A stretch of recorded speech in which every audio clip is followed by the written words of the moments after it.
Suantraí Íosa, where we're looking at the readings for tomorrow, Thursday, the 26th of October. And the first reading is taken from Romans chapter 6. And Paul is talking about our call to sanctification, that before we were called, we were in slavery to our very own bodies to sin. So now put them at the service of righteousness for your sanctification. What does that mean? Sanctification is that we become holy, that is, as God is.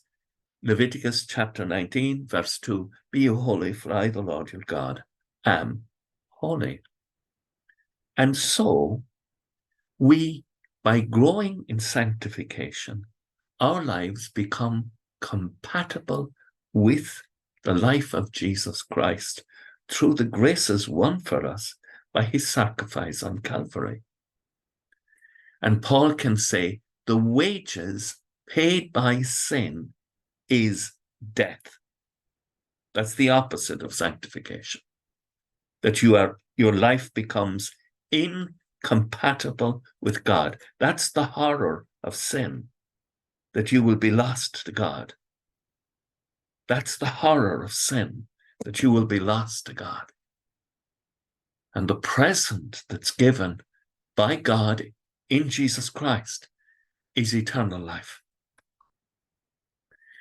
The Psalm 1, happy indeed is the man who follows not the counsel of the wicked about sin, nor lingers in the way of sinners, nor sits in the company of scorners and mockers, but whose delight is in the law of the Lord, and who ponders his law, God's law, day and night. And the Lord Jesus, speaking to us in the gospel tomorrow, says, I've come to bring fire to the earth, and how I wish it were blazing already. So let's for a moment imagine that fire, the bonfire that Christ desires to bring. Bonfires are wonderful things, or bonfires. They draw people in, and people form a community around the fire. Christ longs to gather us in the fire of the Holy Eucharist. But it will become a source of division. Does he want it to become a division? No. But he recognizes that it will become a source of division.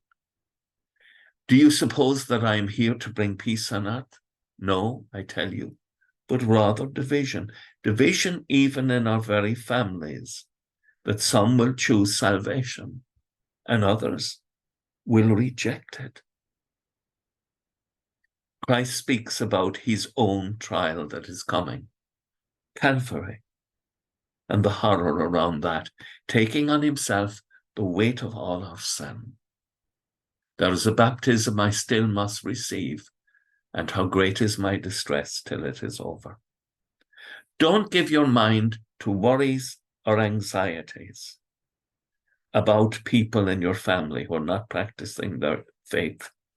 Simply intercede for them, asking God to save them, telling God that it is important that they are saved, and knowing that if you ask, they will be.